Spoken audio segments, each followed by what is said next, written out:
பார்த்தீங்கன்னா 160 கீழ் இந்தியாவில் வசிக்கும் 18 வயதிற்குட்பட்ட பத்திரங்கள் பதிவேடுகள் செய்வதற்கும் கண்டிப்பாக பேன் கார்டு அவசியம். கீழே இருக்கவங்க அவங்க பெற்றோர்கள் வேண்டுமானால் இந்த மைனர் பேன் கார்டை யூஸ் பண்ணிக்கலாம் சொல்லியிருக்காங்க. பேன் கார்டு கம்பல்சரி நம்ம வச்சுருக்கணும். அப்போ தான் ஆதார் கார்டுக்கு நம்மளுக்கு எதாக இருந்தாலுமே அப்டேட் பண்ணணும். ஏன்னா இது ரெண்டையுமே இணைச்சிருக்கணும் அப்படிங்கிறதையும் அவங்க கட்டாயம் சமர்ப்பிக்க வேண்டும். இந்த மைனர் பேன் கார்டு தற்போது எதற்கு முன்னுரிமை கொடுக்கப்படுகிறது அப்படிங்கிறத நம்ம பார்க்கலாம். பேன் கார்டு பற்றின அப்டேட்ஸ் தான் நான் கொடுக்க போகிறேன். ஸோ கண்டிப்பாக யூஸ்ஃபுல்லான விஷயமாக இருக்கும்னு நினைக்கிறேன். அதற்கு முன்னாடி நம்ம சேனலுக்கு இப்போ தான் நீங்கள் ஃபஸ்ட் டைம் வந்திருக்கீங்க அப்படின்னா கண்டிப்பாக சப்ஸ்கிரைப் பண்ணிவிட்டு ஆளுங்கிற பெல் ஐக்கானை டச் பண்ணிக்கோங்க. இதனால் நாங்கள் போகிற நியூஸ் எல்லாமே உங்களுக்கு அப்டேட் ஆகும். உங்கள் ஃப்ரெண்ட்ஸோடு ஷேர் பண்ணுறது மூலயமா கண்டிப்பாக இது யூஸ்ஃபுல்லாக தகவலாக மாறும். வீடியோவை ஸ்கிப் பண்ணாமல் ஃபுல்லாக பாருங்கள். அப்போ தான் நம்ம என்ன சொல்ல வரோம் அப்படிங்கிறத கிளியராக அவங்களால அப்சர்வ் பண்ண முடியும். வாங்க வீடியோக்குள்ளே போகலாம். ஸோ பார்த்திங்கன்னா பேன் கார்டு அப்டேட் தான் சொல்லியிருக்காங்க. ஸோ பேன் கார்டு அப்டேட் அப்படிங்கிறது நம்ம இப்போது கரண்ட் பீரியடில் என்ன பார்த்துட்ருக்கோம் அப்படின்னு பார்த்திங்கன்னா, இந்தியா முழுவதும் முக்கிய அடையாள ஆவணமாக ஆதாருக்கு அடுத்த பேன் கார்டு உள்ளது. இதில் பல்வேறு புதிய அம்சங்கள் மத்திய அரசு கொண்டு வந்திருக்கிறது. அந்த வகையில் பேன் கார்டும் ஒரு முக்கிய அத்தியாவசிய ஆவணமாக மாறிவிட்டது. 18 வயது பூர்த்தி அடைந்தவர்கள் ஆதார் மற்றும் பேன் கார்டு கட்டாயம் வைத்திருக்க வேண்டும் என்று மத்திய அரசு அதிரடி உத்தரவிட்டுள்ளது. தற்போது குழந்தைகளும் பேன் கார்டு தேவை என்ற நிலையை மாறி வருகிறது. அதை பற்றி முழுமையாக பார்ப்போம். குழந்தைகளுக்கு எதற்காக பேன் கார்டு தேவைப்படுகிறது அப்படிங்கிறத விஷயத்தை நம்ம தெரிஞ்சுக்கலாம். ஸோ இதற்கு பெயர்கள் பார்த்திங்கன்னா மைனர் பேன் கார்டு என வைத்திருக்கிறார்கள். குழந்தைகளுக்கு ஏன் பேன் கார்டு அவசியம் என்று இங்கு தெரிந்து கொள்ளுங்கள். எதற்காக மத்திய அரசு குழந்தைகளுக்கு பேன் கார்டு தேவை என்று கூறியது என்று முழு விவரம் கீழே சொல்கிறோம்.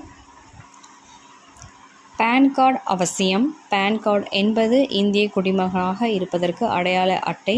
இது வரி செலுத்துவதில் தொடங்கி வங்கி கணக்கு ஆரம்பிக்கும் வரையில் எல்லாவற்றிலும் முக்கிய பங்கு வகிக்கிறது. அது மட்டும் இல்லாமல் பேன் கார்டு இல்லை அப்படின்னா நம்மளால் எந்த ப்ரூஃப்மே கொடுக்க முடியாது அப்படிங்கிறதும் சொல்லியிருக்காங்க. ஸோ நம்மளோட அனைத்து அடையாள சான்றிதழ் சமர்ப்பிக்க வேண்டிய கட்டாயம் உள்ளன. அதனால் தங்களுடைய தகவல் அனைத்தும் யாரும் தவறாக உபயோகப்படுத்தக்கூடாது என்பதற்காக ஒரு அடிப்படை ஆதாரமாக பேன் கார்டு கேட்கிறார்கள். பேன் கார்டு தகுதியுடையவர்கள் பார்த்திங்கன்னா 160 கீழ் இந்தியாவில் வசிக்கும் 18 வயதிற்குட்பட்ட சிறிய குழந்தைகளுக்கும் பேன் கார்டு வாங்க தகுதியுடையவர்கள் என்று ஒரு புதிய கோட்பாட்டை வலியுறுத்தியுள்ளது. பேன் கார்டு தகுதியுடையவர்கள் முதலில் இந்தியராக இருத்தல் வேண்டும். இந்திய குடிமகன் அயல்நாடு என்று வேலை பார்த்தாலும் அல்லது படிக்க சென்றாலும் பேன் கார்டு உங்களை வழிநடத்தும். அதாவது பேன் கார்டு வைத்திருக்கும் போது நீங்கள் ஒரு நாட்டின் குடிமகன் என்று காட்டிக் கொடுக்கும். பேன் கார்டு விண்ணப்பம் செய்ய தகுதியான வயது 18 வயது பூர்த்தி அடைந்திருக்க வேண்டும் அப்படிங்கிறது தான் கட்டாயம். தற்பொழுது இந்த தகுதியான வயதை தளர்த்தி யார் வேண்டுமானாலும் பேன் கார்டு வாங்கலாம் என்ற புதிய அம்சத்தை தெரிவித்துள்ளது. மைனர் பேன் கார்டு 18 வயது பூர்த்தி அடையாத சிறுவர்களுக்கு வழங்கும் பேன் கார்டே மைனர் பேன் கார்டு என்று அழைக்கப்படுகிறது. இந்த பேன் கார்டு குழந்தைகள் பெயரில் விண்ணப்பம் செய்து வாங்கினாலும் இதனை குழந்தைகளின் பெற்றோர்கள் மட்டுமே பயன்படுத்த முடியும். இந்த மைனர் பேன் கார்டில் குழந்தைகளின் புகைப்படம் மற்றும் கையொப்பம் இடம்பெறாது. சிறுவர்கள் 18 வயது பூர்த்தி செய்த பின்னர் அவர்கள் மீண்டும் பேன் கார்டை வைத்து புதியதாக அப்டேட் செய்து கொள்ளலாம். புதியதாக அப்டேட் செய்யும் பொழுது மீண்டும் தேவையான ஆவணங்கள் அனைத்தும் கட்டாயம் சமர்ப்பிக்க வேண்டும். இந்த மைனர் பேன் கார்டு தற்போது எதற்கு முன்னுரிமை கொடுக்கப்படுகிறது என்றால், குழந்தைகள் பெயரில் எதிர்காலத்தில் அவர்கள் பெயரில் சொத்து சேர்ப்பதற்காகவும் மற்றும் முதலீடு செய்வதற்காகவும் இந்த பேன் கார்டு பயன்பெறுகிறது. பெற்றோர்கள் தங்கள் நிதி சார்ந்த சொத்துக்களை குழந்தைகள் பெயரில் சேர்க்க விரும்பினால் அப்போது இந்த மைனர் பேன் கார்டு உபயோகமாக இருக்கும். குழந்தைகள் பெயரில் வாங்கி இதனை துவங்கும் பொழுது அவர்களுக்கு பெரிய ஆதாயம் கிடைக்கும். ஸோ ஆதாருடன் பேன் கார்டு சமர்ப்பிக்க வேண்டியது மிகவும் கட்டாயமாக உள்ளது. மைனர் பேன் கார்டு விண்ணப்பம் செய்வது எப்படி? நேஷ்னல் செக்யூரிட்டிஸ் டெபாசிட்ஸ் லிமிடெட்ஸ் நிறுவனத்தின் அதிகாரப்பூர்வமான வலைத்தளத்தில் பார்வையிடவும் பின்னர் தேவையான விவரங்களை உள்ளிடவும் சிற்றார்களுக்கு பேன் கார்டை பயன்படுத்துவதற்கான சரியான வகையை தேர்ந்தெடுக்கவும் பேன் கார்டு பதிவு கட்டணமாக ₹107 செலுத்தி விண்ணப்ப படிவத்தை சமர்ப்பிக்கவும். சிறுமியின் பெற்றோரின் முகவரி மற்றும் அடையாள சான்று இதில் கட்டாயம் தேவைப்படும். விண்ணப்பதாரரின் முகவரி மற்றும் அடையாள சான்றும் தேவைப்படுகிறது. மைனர் பேன் கார்டு யார் பெயரில் துவங்குகிறாரோ அவர்கள் பெயரில் ஆதார் அட்டை ஏதோ ஒரு இந்திய உரிமை அட்டையும் இருக்க வேண்டும். பெற்றோர்கள் மற்றும் குழந்தைகள் இருவரும் தங்களின் ஆதார் அட்டை, தபால் அலுவலக பாஸ்புக், சொத்து பதிவு ஆவணம் அல்லது அசல் குடியிருப்பு சான்றிதழ் ஆகியவை முகவரி ஆதாரமாக சமர்ப்பிக்கலாம். பேன் கார்டு தேவை. வங்கி கணக்கு தொடங்குவதற்கு, அனைத்து விதமான கடன்கள் வாங்குவதற்கும், பத்திரங்கள் பதிவேடுகள் செய்வதற்கும் கண்டிப்பாக பேன் கார்டு அவசியமாக இருக்கிறது. ஸோ பேன் கார்டு அப்படிங்கிறது ரொம்ப அத்தியாவசியமான ஒரு பொருள். ஸோ அது இப்போ வரலுமே நம்ம மட்டும்தான் யூஸ் பண்ணிகிட்ருக்கோம், அதாவது அடல்ட்ஸ் மட்டும்தான் யூஸ் பண்ணிகிட்ருக்கோம். ஆனால் மைனர் அப்படிங்கிற ஒரு சின்ன ஒரு விஷயத்துக்குள்ளே எவ்வளோ விஷயங்களை இவங்க அடக்கியிருக்காங்க. ஸோ பார்த்திங்கன்னா நம்ம குழந்தைகளுக்கான அனைத்து விதமான விஷயங்களும் இந்த பேன் கார்டு மூலிமா நம்ம செஞ்சுக்கலாம் அப்படிங்கிற மாதிரியான விஷயங்களை இதில் கொடுத்துருக்காங்க. ஸோ இந்த மைனர் பேன் கார்டு இப்போ தான் அறிமுகமாகிருக்கு. யாரெல்லாம் விண்ணப்பிக்கலாம் அப்படிங்கிறதையும் அவங்க சொல்லியிருக்காங்க. ஸோ குழந்தைங்க இருந்தாலும் அந்த நேமில் இருந்தாலும் பேரண்ட்ஸ் தான் அதை கையாளணும் அப்படிங்கிற மாதிரி விஷயங்களையும் அவங்க கிளியராக சொல்லியிருக்காங்க. ஸோ கண்டிப்பாக அவங்க புகைப்படம் அதில் என்டர் ஆகாது அப்படிங்கிறதையும் அவங்க சொல்லியிருக்காங்க. ஸோ இந்த பேன் கார்டில் பார்த்திங்கன்னா இப்போ இருக்க பேன் கார்டில் பார்த்திங்கன்னா நம்மளோட புகைப்படம் இருக்கும். நம்ம 18 வயதுக்கு மேலே இருக்கவங்க தான் இந்த பேன் கார்டை நம்ம யூஸ் பண்ணிகிட்ருக்கோம். பட் இப்போ 18 வயது கீழே இருக்கவங்களும் யூஸ் பண்ணலாம் அப்படிங்கிற மாதிரியான தளர்வுகள் படுத்தியிருக்காங்க. இதற்காக அப்படிங்கிறதையும் இவங்க சொல்லியிருக்காங்க. அதாவது இந்தியா முழுவதும் முக்கிய அடையாள ஆவணமாக ஆதாருக்கு அடுத்த பேன் கார்டு உள்ளது, அதுதான் உண்மை.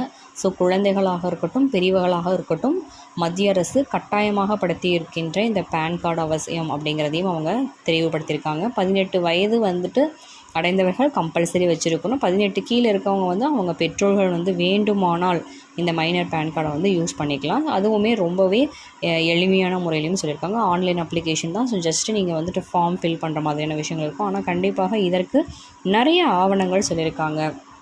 ஸோ இந்த ஆவணங்களை நீங்கள் கண்டிப்பாக சமர்ப்பிக்கணும் அப்படிங்கிற மாதிரியான விஷயங்களும் சொல்லியிருக்காங்க. ஓகேங்களா? ஸோ விண்ணப்பதாரரின் முகவரி மற்றும் அடையாள சான்றும் தேவைப்படுகிறது. மைனர் பேன் கார்டு யார் பெயரில் துவங்குகின்றதோ அவர்கள் பெயரில் ஆதார் அட்டை அல்லது ஏதோ ஒரு இந்திய உரிமம் அடையாள அட்டை சான்றாக சமர்ப்பிக்கலாம். பெற்றோர்கள் மற்றும் குழந்தைகள் இருவரும் தங்களின் ஆதார் அட்டை, தபால் அலுவலக பாஸ்புக், சொத்து பதிவு ஆவணம் அல்லது அசல் குடியிருப்பு சான்றிதழ் ஆகியவை முகவரி ஆதாரமாக சமர்ப்பிக்கலாம். ஸோ முகவரி அட்ரஸ் ப்ரூஃப் கம்பல்சரி நம்ம கொடுக்கணும். ஸோ கண்டிப்பாக உங்களோட முகவரி அடையாளத்துக்காக நீங்கள் இதெல்லாம் கொடுக்குற மாதிரியான விஷயங்கள் இருக்கும். அது மட்டும் இல்லை, நீங்கள் எதற்காக இந்த ஒரு பர்பஸ்க்காக நீங்கள் இதை ஓப்பன் பண்ண போகிறீங்க அப்படின்னாலுமே அது என்ன, மேக்ஸிமம் உங்கள் குழந்தைங்க பேரில் ஒரு சொத்து வாங்குறீங்க, ஏதோ ஒன்று பண்ணுறீங்க அப்படின்னாலும் மைனர் பேன் கார்டு உங்களுக்கு யூஸ்ஃபுல்லாக இருக்கும். இல்லை சொத்து பார்த்திங்கன்னா, இல்லை நீங்கள் எதாவது சேவிங்ஸ் போடுறீங்க, அவங்க சொத்தை பினாமி மாதிரி பண்ணுறீங்க அப்படின்னு நீங்கள் நினச்சிங்கனாலும் அதற்கும் மைனர் பேன் கார்டு ரொம்ப யூஸ்ஃபுல்லாக இருக்கும். உங்கள் குழந்தைக்கு 18 வயசு ஆகும் போது நீங்கள் அதை நம்மளோட நார்மல், அதாவது அடல்ட் பேன் கார்டு மாதிரி நம்ம சேஞ்ச் பண்ணிக்கலாம். அதற்கான ரூல்ஸ் அண்ட் ரெகுலேஷன்ஸ் ரொம்ப ஈஸியாக இருக்கும். ஏன்னா இது நம்ம அப்ளை பண்ணும்போது அதற்கான ரூல்ஸ் அண்ட் ரெகுலேஷன்ஸ் பார்த்திங்கன்னா நம்மளுக்கு ரொம்ப கம்மியான ஆவணங்கள் தான் சமர்ப்பிக்கக்கூடியதாக இருக்கும். ஏன்னா நம்ம ஆல்ரெடி அதை யூசேஜில் இருக்குங்கும் போது கண்டிப்பாக அதற்கான விஷயங்கள் ரொம்ப கம்மியானதாக தான் இருக்கும். இப்போ இந்த பேன் கார்டு ஆன்லைன்லேயே எல்லாமே சேஞ்ச் பண்ணுறாங்க. நாட் ஒன்லி கண்டிப்பாக நேரில் போகணும் அப்படிங்கிற மாதிரிலாம் இல்லை. நீங்கள் பேன் கார்டு பார்த்திங்கன்னா உங்களுக்கு கண்டிப்பாக நீங்கள் ஆன்லைன்லேயே அப்டேட் பண்ணிக்கலாம். அதில் எந்த ஒரு விஷயமும் கிடையாது. ஆதார் கார்டு பயன்படுத்தி பர்சனல் லோன் கூட நம்ம வாங்கலாம் அப்படிங்கிற மாதிரியான விஷயங்கள்லாம் சொல்லியிருக்காங்க.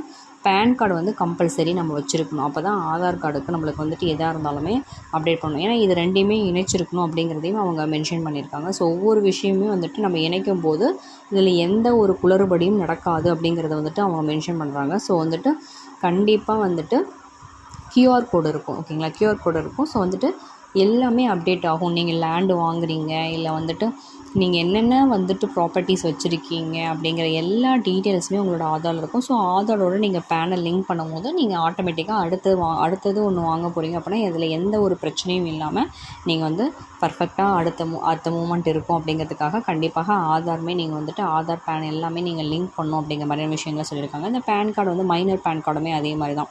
ஸோ நீங்கள் குழந்தைங்களோட ஆதாரோட இந்த மைனர் பேன் கார்டை நீங்கள் லிங்க் பண்ணிட்டீங்க அப்படின்னா அப்படின்னா ரொம்ப யூஸ்ஃபுல்லாக இருக்கும். இதை பற்றின அப்டேட்ஸுமே வந்துட்டு உங்களுக்கு கொடுத்துக்கிட்டே இருப்பாங்க. ஓகேங்களா? ஸோ இந்த மாதிரியான யூஸ்ஃபுல்லான தகவல்கள் தெரியணும் அப்படின்னா கண்டிப்பாக நம்ம சேனலை ஃபாலோ பண்ணுங்க. சப்ஸ்கிரைப் பண்ணாதவங்க சப்ஸ்கிரைப் பண்ணிக்கோங்க. ஆளுங்கிற பெல் ஐக்கானை டச் பண்ணிக்கோங்க. அதனால் நாங்கள் போடுற வீடியோஸ் எல்லாமே நீங்கள் முழுமையாக பார்க்கலாம். ஸ்கிப் பண்ணாமல் வாட்ச் பண்ணுங்கள். அப்போ தான் நம்ம என்ன சொல்ல வரோங்கிறத உங்களால் அப்டேட்ஸ் பண்ண முடியும். ஓகேங்களா? தேங்க்ஸ் ஃபார் வாட்சிங்.